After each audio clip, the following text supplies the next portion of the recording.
yo, foreigner, you crazy for this one. Yeah, that thing I'm jab riding when I'm left hooking. Fiends say they love me cause they know I keep that sack moving. Sad to say, but this the life that I have grew in. I had to hustle, skipping class, man, I was true in.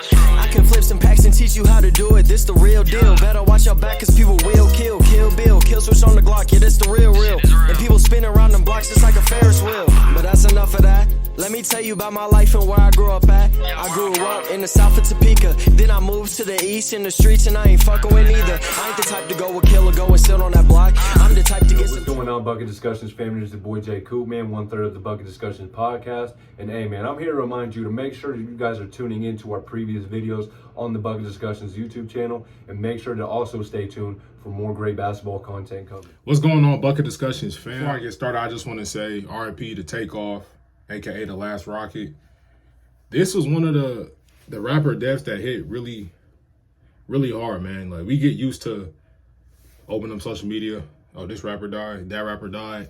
But like, I found out on the Breakfast Club because this happened 2-3 in the morning. So I'm getting back from the gym. I'm like cutting on the TV and I see Takeoff dead at 28 on the Breakfast Club on the Rumor Report because I watch that every day. I'm like, damn. Like, it kind of just shook me for a little bit. I'm just like, damn, how, like, I honestly really didn't know what to think. Like, I'll be lying if I said I was the biggest Migos fan. I definitely wasn't, but like, we all know how important they were to, or how important they are to the hip hop culture, and just, they're really legends in the game, man. They've been doing this for what, damn near 10 years now, going crazy. And it's crazy to see that they just split up recently. Like, I seen Quavo Takeoff going around doing their rounds, doing interviews and stuff like that, and then Offset really going crazy, man, just making hits, man, like doing what he does, man. He's a rock star, so it's really insane, man. Like I said, once again, RIP to Takeoff, and this is really a tragedy. But on the flip side, this happened in Houston, aka the Prince family's playground, if that's what you guys want to call it, man.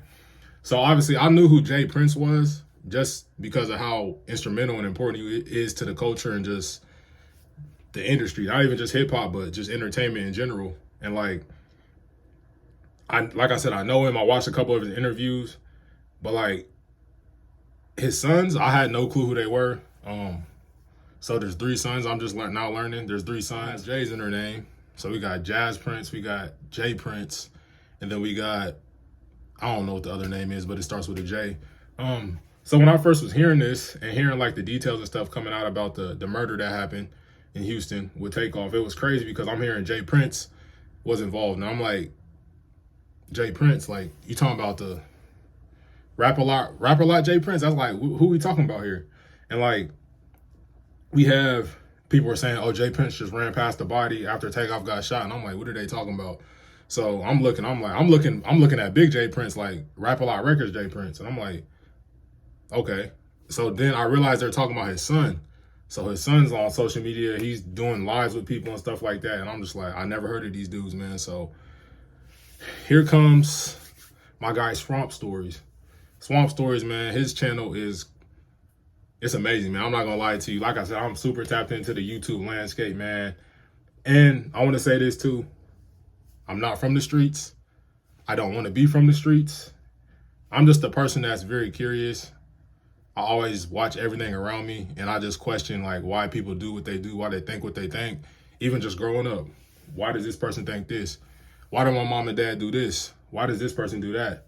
Why is the family dynamic like this? I'm just that type of person. I like to question everything. So the streets, man, I think everybody has some type of fascination with the streets. And me, I'm really just fascinated by it, fascinated how it works, fascinated how people think, and just fascinated about these rules. And me personally, I think the rules are really silly, man, honestly. Like, it's crazy to me, but like I said, I'm fascinated. I just kind of watch and see different stuff. And most of the stuff on the internet is just like, it kind of gives you like a baseline level of understanding, but like, it's not necessarily the whole thing. So as I'm watching this video, just keep that in mind. This kind of just explains the Prince family, because like after this murder happened with Takeoff, I'm hearing about how everybody's like, oh, the Prince family, like people in Houston are like scared of these people. So I'm like, what are we talking about? So my guy Swamp Stories coming through with what they say, man. Shout out Swamp Stories. I've been watching you since a little bit after you started, man. I see you getting better, you growing, and just keep dropping bangers, man. So thank you for that. Shout out to you. And I'm ready to enjoy this video, man. Hip Hop's Evil Family. The Princes Have Blood on Their Hands by Swamp Stories. Let's check it out. Why is everyone so scared of Jay Prince? I bet you Jay Prince could open up a jewelry store with all the chains he's gotten back. Jay Prince is the metal detector of Houston. You lose your chain, you go get Jay Prince. Jay Prince will find your chain amidst all the goodness. Coming up as a child, I done dealt with so much.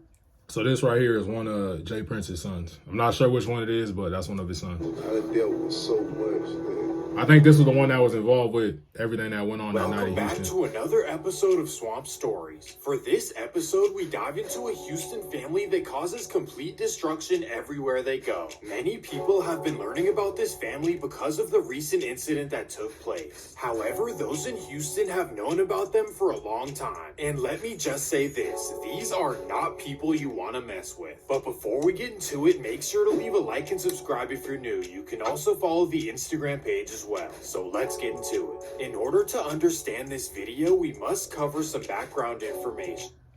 And real quick, I just want to say, I heard Houston was a beautiful place. I have an aunt that lives there right now, so I'm looking forward to being able to kind of go to Houston and explore and just kind of see what it has to offer. So, yeah.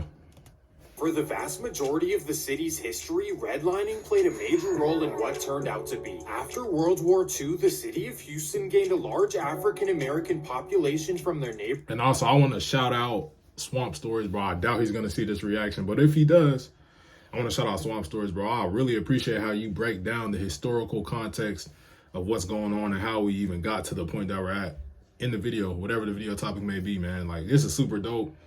And it just really gives you a background and a better understanding, which is very important because a lot of people want to start from, oh, we'll start from this time, we'll start from that time. No, let's bring it all the way back to the beginning and make it make sense. So thank you, bro. State of Louisiana. Many of the new residents figured that this would be an escape from the unfairness of the Deep South. Well, unfortunately, this wasn't the case because the new residents could only live in 3 areas. The 3rd Ward, Shady Acres, and most importantly, the 5th Ward. All of these areas lacked resources and opportunities, eventually leading to major problems. However, the 5th Ward gained a reputation as Houston's worst area starting in the 1960s. After the construction of the I-10 freeway, the neighborhood took a serious turn. The freeway bulldozed through the middle of the neighborhood, causing an eyesore and loud traffic. Well, of course, after this, the home prices fell and residents began moving out. The 5th Ward was soon full of abandoned houses on every block, and this led to more... 5th Ward sound like the trenches.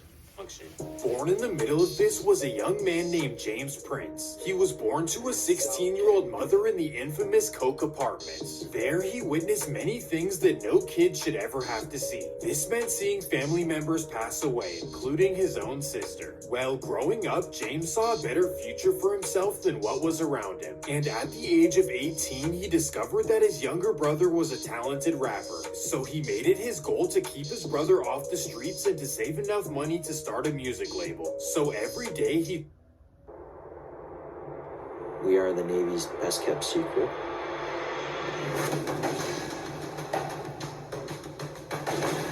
And we're protecting something larger than us.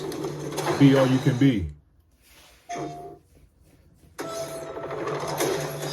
We need an army. Look, get us an army. Looking kind of crazy, ain't it? He tried to find new ways to make money. He worked all kinds of jobs, from working on a welding truck to working as a bank teller. And after 3 years of saving up, James Prince bought an abandoned lot. There, he started selling used cars and quickly worked his way up to selling custom exotic rides. He was... That little Fila jumpsuit is cold as hell. Selling used cars and quickly worked his way up. Fire.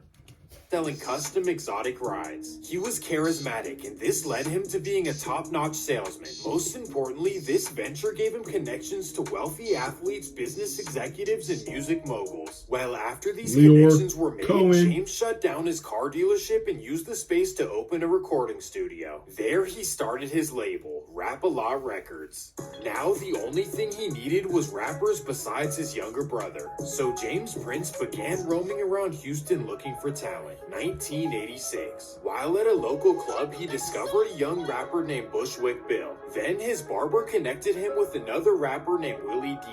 That same month, he discovered the rapper Scarface while in the parking lot of a local club. Long story short, James Prince sold them on the idea of starting a rap group called the Ghetto Boys and signing to his label. They all agreed, and the Ghetto Boys instantly took off to major success, while James Prince reaped the financial benefits. By the age of 23, Jay Prince had already purchased a house for his mother in a 30-acre ranch. Rap-A-Lot Records built larger and larger by signing artists such as New Orleans' Juvenile, Houston's Pimp C, Bun B, and Oakland's Yuckmouth. During this time, Jay Prince gained the reputation of being the ultimate mediator and protector. He had close relationships with top dogs in every city. It's even rumored that he and Larry Hoover were so tight that any Rap-A-Lot artist was instantly protected by the Gangster Disciples when they touched down in Chicago. Well, the first test of Jay Prince's respect level came in 1996. During this time, Pimp C and Master P were beefing over contractual issues. Essentially, Pimp C thought that he wasn't compensated enough for his song Break 'Em Off. So rumors say that Master P had ordered the kidnapping of Pimp C after he publicly disrespected him. This infuriated Jay Prince, so he instantly called up Master P. Over the phone, Master P allegedly communicated that he was putting a green light on Pimp C for what he had said. Jay Prince warned him to back off of his artist, and that's exactly what happened. This is when the industry knew that Jay Prince had massive respect. All of this took place in the late 80s through the 1990s, and that takes us to the 2000s. After his music ventures, Jay Prince entered the world of boxing. In 2003, he officially became Floyd Mayweather's manager, and this would not go well. Nuts. Rumors say that contractual issues destroyed their relationship. Eventually, Floyd had enough of Jay Prince as his manager and decided to do something petty. He moved his next fights past the deadline of their final contract. This way, Jay Prince would not receive his 20% of the revenue. Well, of course, this was bold and courageous by Floyd, because Jay Prince is not somebody you want to get upset. So when he heard the news, he instantly called up Floyd's boxing promoter Bob Arum. Now mind you, this guy is allegedly old New York mafia, so he's definitely no joke either. Essentially, Jay Prince said that he wanted his revenue one way or another. So instantly, Bob Arum wrote him a $600,000 check to get him to back off Floyd. This is the kind of fear... Damn. Bro, that's scary. He made you write a $600,000 check. Hey, Swamp Stories, bro. Tell me more.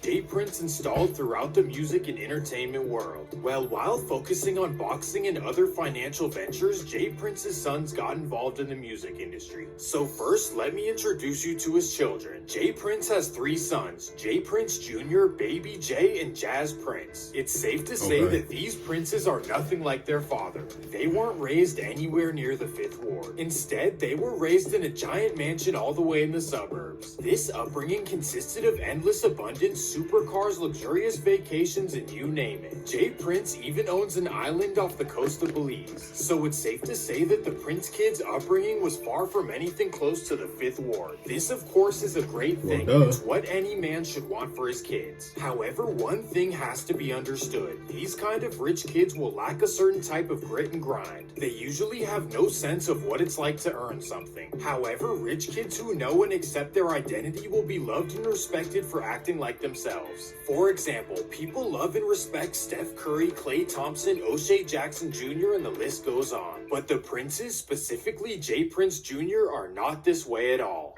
These guys want power, respect, and most importantly, to be feared. I would describe them as Chet Hanks, Tootie Raw, and King Harris all combined into one. But let's get back on track. Hey, but that's all bad if they're acting like that, man. That's all bad. 2008. This is the year where Jazz Prince discovered Drake on MySpace. He knew that Drake was from Canada, which at this time would end a career. What?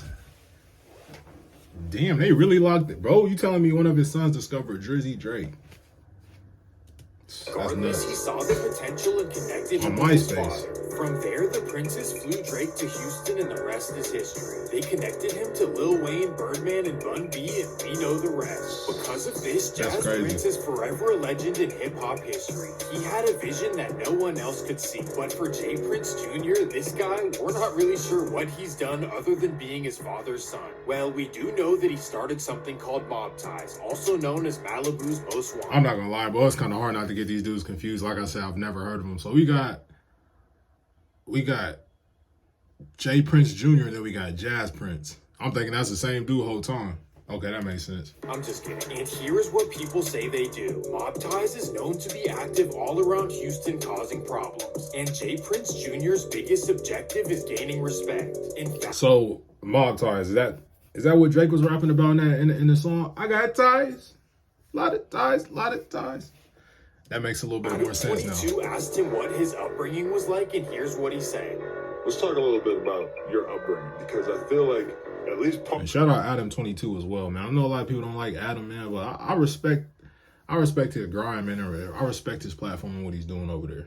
Shout out to him. why people are so fascinated by you is because they see the enormity of Rap-A-Lot and everything that your father accomplished and shit, and people probably are just so fascinated by the idea of growing up in that environment. So talk to me a little bit about that. We come from the school of hard knocks, man. Something that I value about my family and my upbringing is the respect. Like, that's something that we demanded. It's something that we live and die by.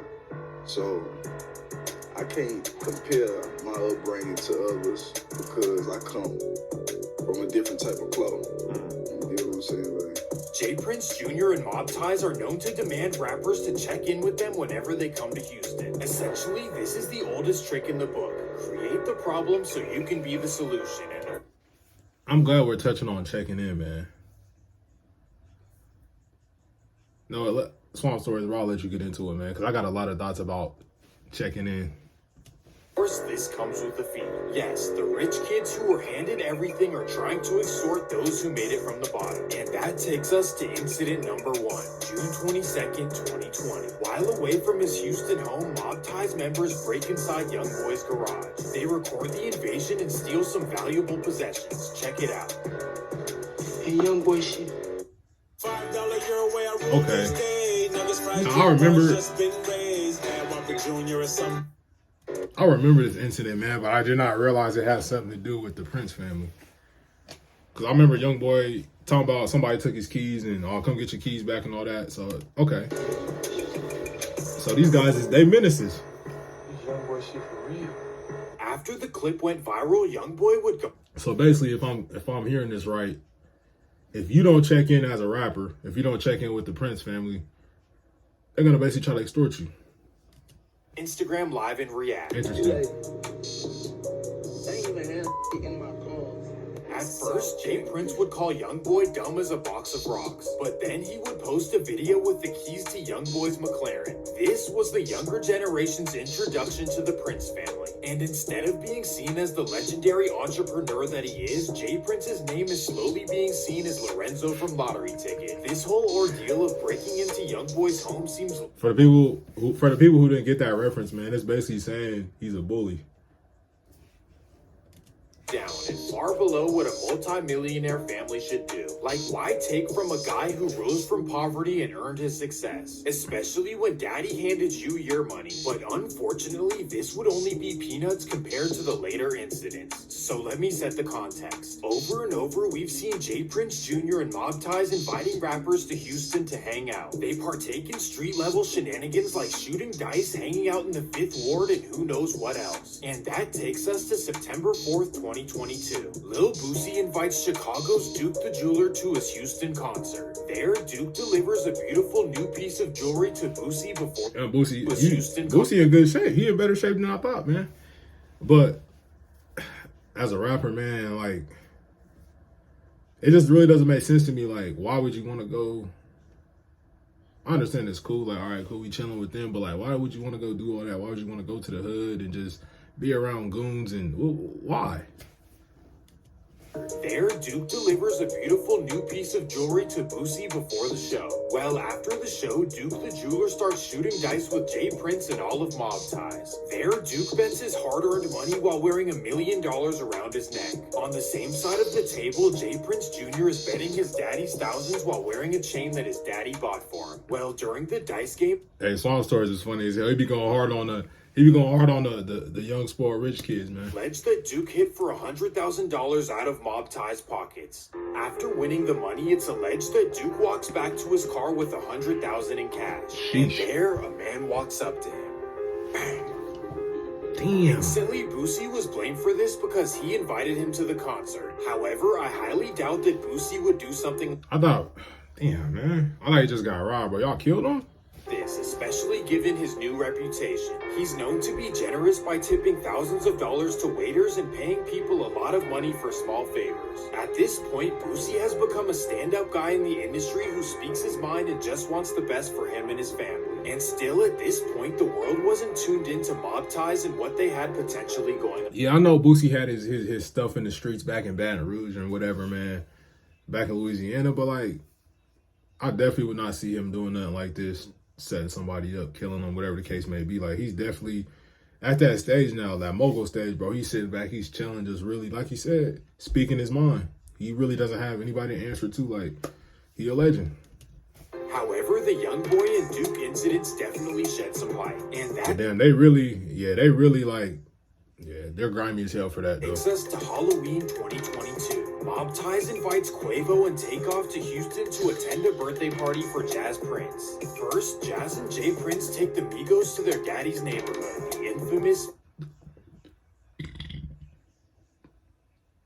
Man, this is really a sad story, though, for real. Ward. There they drive Quavo and Takeoff to the bowling alley for the private party. Like, I know I talked about it earlier, man, but losing Takeoff is just really such a blow to the culture, man. And not to mention how his family's feeling right now, how Quavo's feeling, Offset. But, like, damn, every time you even think about the Migos, you see the Migos, you can be like, this is going to hurt, man. Like, that's tough. At the party says that everyone attending had to be searched for weapons and hand them over.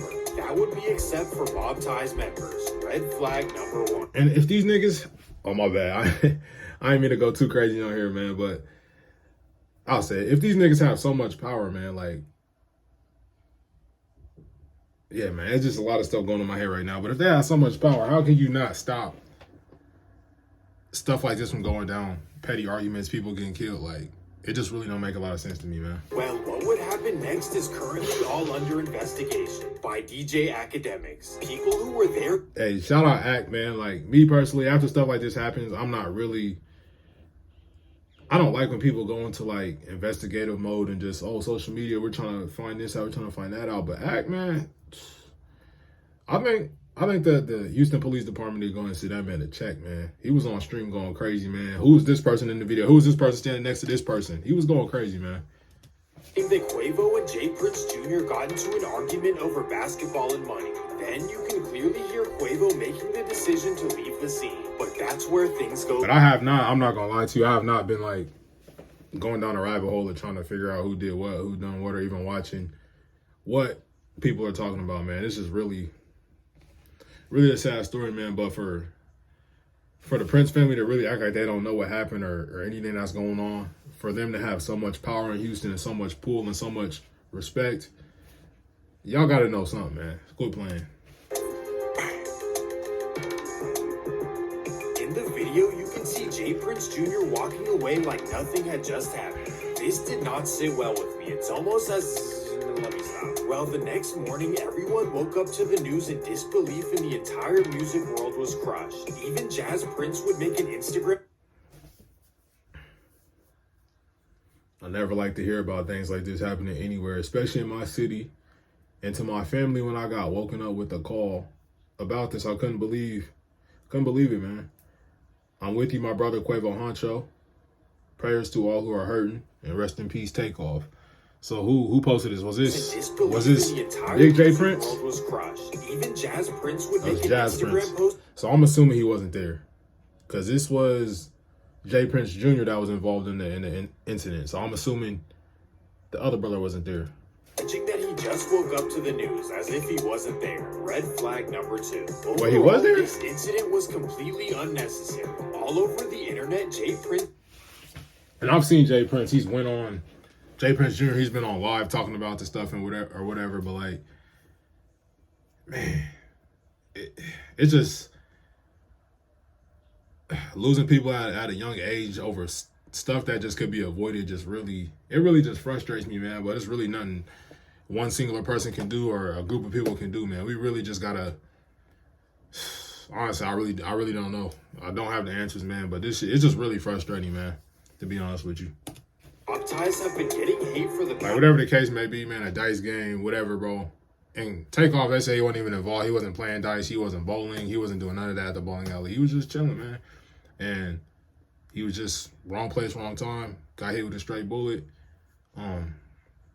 Fortunately, ended his life, man, at the age of 28. Like, that's yeah. Week and it's well deserved. Well, just when you thought that this story couldn't get crazier, Whack 100 would go on Clubhouse and reveal some wild news. He claims that the alleged Takeoff assailant lost his life in the 5th Ward. So who knows what this could be about. Overall, I want to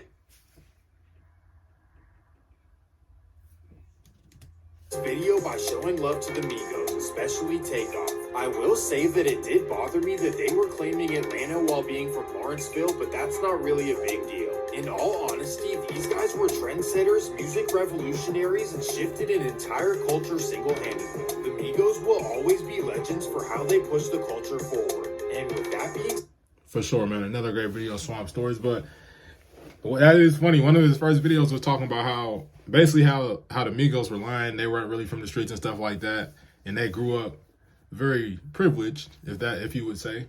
But like it was funny though. That was one of his first videos. But most importantly, like he said, these guys are trendsetters, man. They really influenced a lot of hip hop, not just the trends of how people dress and how people just act, man. They influenced how people rap. A lot of people made them the poster child of mumble rap. Hubba-da. But hey, they made it sound fire though, so you can't really knock them for that, man. But like I said, bro, this is a huge blow to the culture, and then all over something so silly, man. But hey, I will say, the Prince family, man, if I was a rapper, I'd stay far away from these dudes, man. Like they sound like trouble for real, man. So yeah, but let me know what you guys want me to react to next. I'll catch you on the next reaction. Peace. Jungle like I'm Conan, count over both hands. Switch the flow like it was broken. I'm on the road, man, making plays just like DeRozan. I shoot my shot, and that shit wetter than the ocean. I brag a lot, but with the wind and come the boasting. I made a lot from them apartments that I sold in. He didn't make it up to college, so them streets where he enrolled in. I know I'm a scholar from the moments that I was exposed in.